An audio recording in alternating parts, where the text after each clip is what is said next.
आज हम radial and tangential acceleration in circular motion के बारे में पढ़ेंगे। सर्कुलर मोशन हम कहते हैं जब एक ऑब्जेक्ट मूव करे सर्कुलर पाथ के अंदर। जैसे ये एनिमेशन जो कि मैंने D Arora dot GitHub dot I O की वेबसाइट से ली है, जिसमें आप देख सकते हैं कि इस फिक्स पॉइंट के अबाउट एक ये मैस है और वो क्या कर रहा है, सर्कुलर पाथ में मूव कर रहा है। तो ये जो मोशन परफॉर्म कर रहा है इसको हम कहते हैं सर्कुलर मोशन। जबकि टेंजेंशियल एक्सेलरेशन हम कहते हैं कि जब एक ऑब्जेक्ट सर्कुलर पाथ में मूव करता है तो उसकी जो स्पीड के अंदर तब्दीली आती है, तो स्पीड के अंदर तब्दीली की वजह से जो एक्सेलरेशन होती है उसको असल में हम कहते हैं टेंजेंशियल एक्सेलरेशन। जबकि रेडियल एक्सेलरेशन हमारे पास एक ऐसी एक्सेलरेशन होती है which is due to change in direction of velocity, यानी कि वेलोसिटी की डायरेक्शन के चेंज होने की वजह से जो एक्सेलरेशन आती है वो असल में हमारे पास है रेडियल एक्सेलरेशन। और जो रेडियल और टेंजेंशियल एक्सेलरेशन है इसको हम डिस्कस करेंगे सर्कुलर मोशन के अंदर। अब ये जो सर्कुलर मोशन है ये आगे फर्दर डिवाइड होती है दो सब टाइप्स के अंदर। उसमें से एक कहलाती है यूनिफॉर्म सर्कुलर मोशन, जबकि दूसरी कहलाती है नॉन यूनिफॉर्म सर्कुलर मोशन। जबकि यूनिफॉर्म सर्कुलर मोशन एक ऐसी सर्कुलर मोशन होती है जिसमें जब ऑब्जेक्ट मूव कर रहा होता है, घूम रहा होता है, तो आपके पास उसकी जो स्पीड है वो तो कांस्टेंट रह रही होती है, लेकिन डायरेक्शन तसलसल के साथ चेंज हो रही होती है। जबकि नॉन यूनिफॉर्म सर्कुलर मोशन में speed and direction both changes. अब यहाँ पर ये जो हम बात कर रहे हैं वो वेलोसिटी की टर्म्स में कर रहे हैं, लेकिन स्पीड और डायरेक्शन मिलके क्या दे देते हैं, हमें वेलोसिटी देते हैं। तो स्पीड जिसमें कांस्टेंट रहे लेकिन डायरेक्शन चेंज हो वो यूनिफॉर्म सर्कुलर मोशन। जिसमें स्पीड और डायरेक्शन दोनों चेंज हो तो वो कहलाती है नॉन यूनिफॉर्म सर्कुलर मोशन। किसी एक के भी चेंज होने से, स्पीड या डायरेक्शन के चेंज होने से वेलोसिटी असल में क्या हो जाती है, वो तब्दील हो जाती है। अब मैं आपको एक एनिमेशन पर लेकर चलता हूं और वहां से जो यूनिफॉर्म और नॉन यूनिफॉर्म सर्कुलर मोशन का कॉन्सेप्ट है वो भी क्लियर करता हूं। जैसे इस एनिमेशन में जो कि आपको मैं यहाँ पे दिखा रहा हूँ, इसमें जो ऑब्जेक्ट ये जो मोशन परफॉर्म कर रहा है सर्कुलर मोशन, ये एक्चुअली यूनिफॉर्म सर्कुलर, सॉरी मुझे पहले यहाँ से स्टार्ट करना चाहिए। तो इस मोशन में अगर आप देखें तो ये आपके पास एक काला सा ऑब्जेक्ट है जो कि एक बॉल टाइप समझ लें, ठीक है। वो इस पॉइंट के अबाउट के कर है सर्कुलर पाथ में घूम रहा है और आपको ये महसूस हो रहा है कि जो ग्रीन एरो है ये असल में डायरेक्शन ऑफ वेलोसिटी को बता रहा है। और इसमें आप देख रहे हैं कि जो वेलोसिटी की डायरेक्शन है वो तसलसल के साथ या मुसलसल क्या हो रही है, वो तब्दील हो रही है। लेकिन जिस स्पीड के साथ, यानी कि जो लीनियर स्पीड v है इसकी, वो असल में तब्दील नहीं हो रही। तो आपके पास ये जो मोशन है ये एक्चुअली यूनिफॉर्म सर्कुलर मोशन का सिनेरियो, यानी कि ऐसा आपके पास ये जो ऑब्जेक्ट है ऐसा नहीं हो रहा कि वो कभी स्पीड अप हो रहा हो कभी स्लो डाउन हो रहा हो, ऐसा तो नहीं हो रहा ना। एक जैसी रफ्तार के साथ जा रहा है, लेकिन सिर्फ फर्क क्या आ रहा है कि डायरेक्शन हर वक्त बदल रही है। तो ये जो मोशन है ये यूनिफॉर्म सर्कुलर मोशन है। लेकिन इसके बरक्स अगर हम नीचे आए तो यहाँ पर अगर आप देखें इस ऑब्जेक्ट को, तो आपके पास ये जो ऑब्जेक्ट है इसकी जो मोशन है वो भी आपको ऐसे लग रहा है कि जैसे सर्कुलर पाथ में ही घूम रहा है। लेकिन इसमें जो खास बात यह है कि किसी जगह पर ये तेज हो रहा है और किसी लम्हे पे ये आहिस्ता हो रहा है। तो जब आहिस्ता ये तेज होगा तो इसकी जो स्पीड है वो बदलेगी, तो और जब स्पीड बदलेगी तो जो आपके पास वेलोसिटी की डायरेक्शन है उसके साथ साथ वो तो कंटिन्यूसली ही तब्दील हो रही है।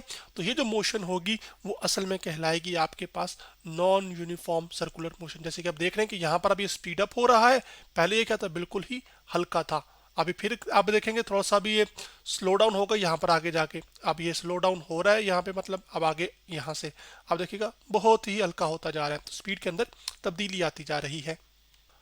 टेंजेंशियल एक्सेलरेशन में क्योंकि एक्सेलरेशन आपके पास स्पीड के चेंज होने की वजह से आती है, ना कि डायरेक्शन चेंज होने की वजह से, तो अब आपके पास इस जो टेंजेंशियल एक्सेलरेशन होती है इसको हम रिप्रेजेंट करते हैं सिंबल ए टी के साथ। जबकि जो रेडियल एक्सेलरेशन है इसको हम रिप्रेजेंट करते हैं सिंबल ए आर के साथ। तो अब अगर हम यूनिफॉर्म सर्कुलर मोशन के लिए डिस्कशन करें तो अब आप देखें कि यूनिफॉर्म सर्कुलर मोशन में स्पीड क्या रहती है, वो तो कांस्टेंट होती है। इसका मतलब ये हुआ कि जो टेंजेंशियल एक्सेलरेशन है वो फिर क्या होनी चाहिए यूनिफॉर्म सर्कुलर मोशन के लिए, वो तो जीरो होगी। क्यों जीरो होगी, क्योंकि अभी मैंने बताया कि टेंजेंशियल एक्सेलरेशन किस वजह से होती है, स्पीड के चेंज होने की वजह से।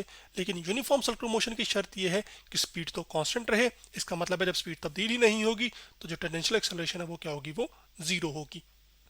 जबकि इस यूनिफॉर्म सर्कुलर मोशन के लिए ये जो रेडियल एक्सेलरेशन है ये असल में आप देखें कि डायरेक्शन जो यूनिफॉर्म सर्कुलर मोशन होती है उसमें डायरेक्शन ऑफ जो वेलोसिटी है वो क्या हो रही होती है, वो चेंज हो रही होती है। जब डायरेक्शन चेंज होती है वेलोसिटी की तो उसकी वजह से जो एक्सेलरेशन होती है वो रेडियल एक्सेलरेशन है। तो इसका मतलब है कि रेडियल एक्सेलरेशन इसमें आपके पास नॉन जीरो है, यानी कि ए आर जो है वो नॉट इक्वल टू। जबकि जो नॉन यूनिफॉर्म सर्कुलर मोशन है, अब इसमें क्या होता है कि स्पीड और डायरेक्शन दोनों तब्दील होते हैं। स्पीड की वजह से कौन सी स्पीड के चेंज होने की वजह से कौन सी एक्सेलरेशन आ रही है, टेंजेंशियल। तो इसका मतलब है कि टेंजेंशियल एक्सेलरेशन भी इसमें नॉन जीरो होगी, यानी कि A T not equal to zero होगा।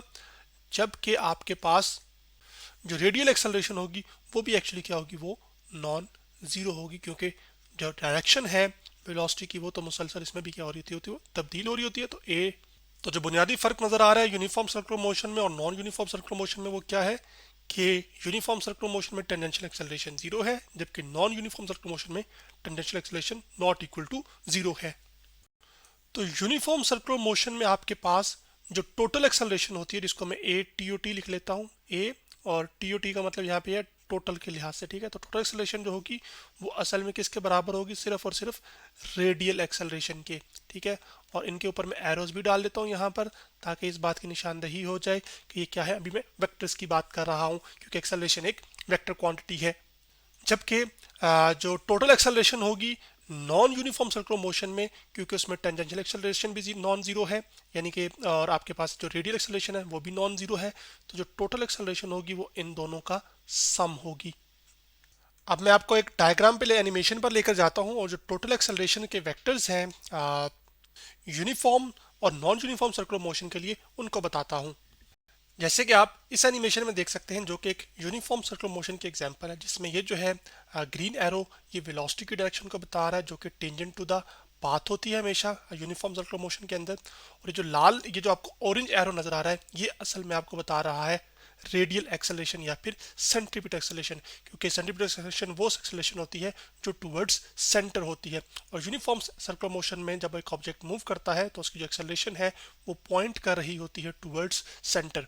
और वो क्यों पॉइंट कर रही होती है, क्योंकि आप किसी भी दो पॉइंट्स के दरमियान जो वेलोसिटी का चेंज आप जब निकालते हो हेड टू टेल रूल से, तो एक्सेलरेशन वो जो वेलोसिटी की डायरेक्शन का चेंज है वो असल में इस तरफ आता है, तो जो एक्सेलरेशन की डायरेक्शन है वो भी असल में फिर इसी तरफ ही आएगी।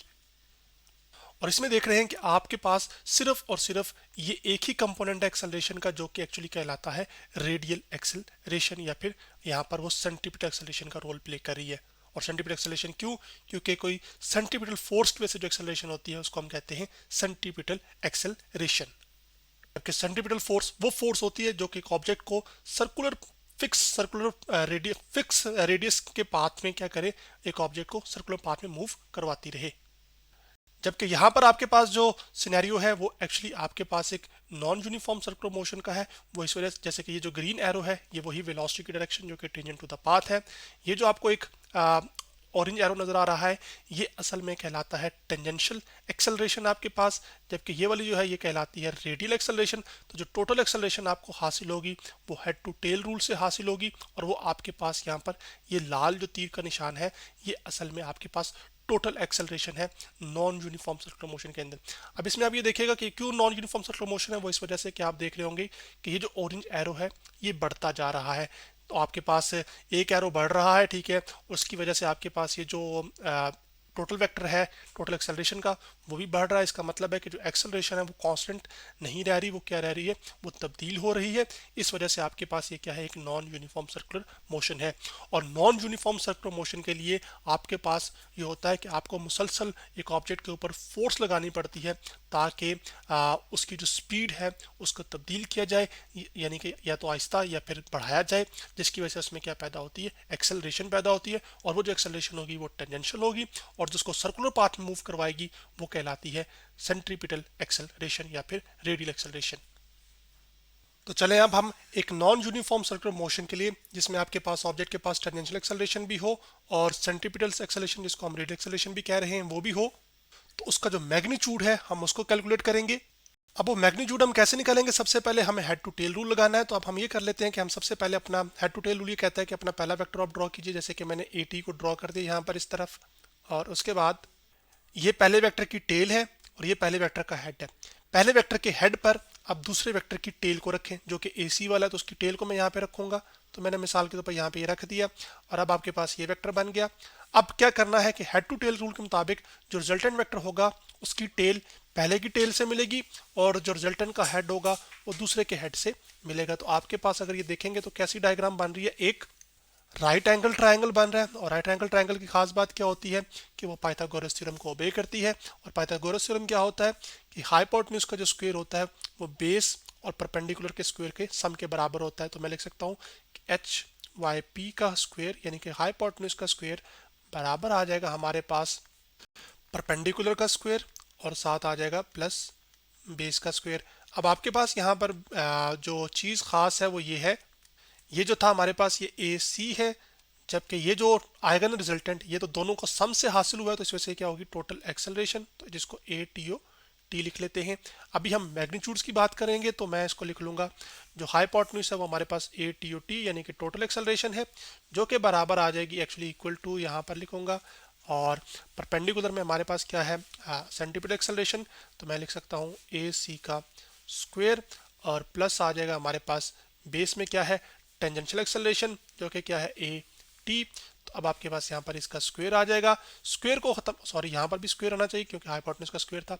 स्क्वायर को खत्म करने के लिए दोनों जानिब हम स्क्वायर रूट लेंगे। तो जब स्क्वायर रूट लेंगे तो आपके पास आ जाएगा अब ए टोटल, ठीक है यहाँ पर, और उसका स्क्वायर आ जाएगा। और वो स्क्वायर स्क्वायर रूट से लेफ्ट हैंड साइड पे तो कैंसिल हो जाएगा, लेकिन राइट हैंड साइड पर वो कैंसिल नहीं होगा क्योंकि सम बीच में मौजूद है, होल स्क्वायर मौजूद नहीं है। तो आपके पास ये आ जाएगा ए सी का स्क्वायर प्लस ए टी का स्क्वायर। तो यूं आपके पास जो टोटल एक्सेलरेशन का मैग्नीट्यूड है वो आप निकाल सकते हैं using right hand head to tail rule. तो फिर आज हमने यहाँ पर एक छोटी सी बात, ये जो टाउ है ये असल में टॉर्क को रिप्रेजेंट कर रहा है। क्यों? क्योंकि नॉन यूनिफॉर्म सर्कुलर मोशन के लिए आपको मुसलसल कोई ना कोई फोर्स लगानी पड़ेगी जिसकी वजह से इस मैस में यानी कि मैस घूमेगा यानी कि रोटेशन पैदा होगी ना। तो जो रोटेशनल इफेक्ट ऑफ फोर्स होता है उसको हम टॉर्क कहते हैं, और उसी टॉर्क की वजह से नॉन यूनिफॉर्म सर्कुलर मोशन होती है। जबकि जो यूनिफॉर्म सर्कुलर मोशन होती है उसमें जो टॉर्क होता है वो एक्चुअली जीरो होता है कि आर और एफ एंटी पैरेलल होते हैं, इस वजह से आपके पास यूनिफॉर्म सर्कुलर मोशन के अंदर टॉर्क जीरो होता है। तो आज हमने radial and tangential acceleration in circular motion के बारे में पढ़ा।